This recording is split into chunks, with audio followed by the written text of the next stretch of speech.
So when we set a global threshold, we're choosing a percentage of the maximum luminance in the image. And what we're saying here is that any pixels that are above, this is 70, I'm going to set it to 30, 30% of the maximum luminance are going to be considered a point of interest. We have an additional parameter called minimum blob size.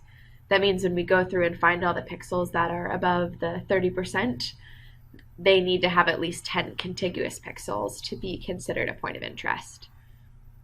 So that is my Auto-POI parameter set. Next, I'm going to come over here to the Draw Auto-POI tool and select it. Now I'm going to draw a rectangle around my area of interest, and you can see that these points of interest have now been created. I'm going to turn this on to luminance and turn on false color. So if we zoom in here, for example, we can see the point of interest outlined in green.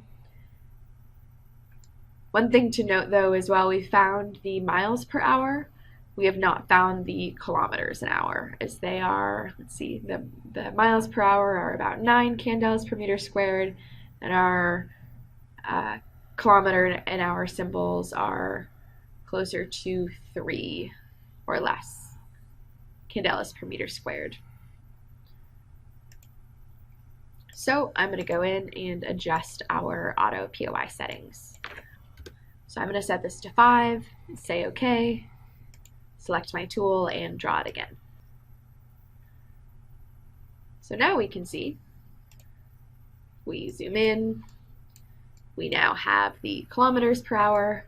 We have a little bit of a problem up here with the brighter symbols, that now we're starting to get some of the reflection off of the bezel, because the reflection off of the bezel is the same order of magnitude about as the kilometers per hour, which we are also interested in characterizing. To address this, we're going to use the feature in the Auto-POI parameter page called local threshold.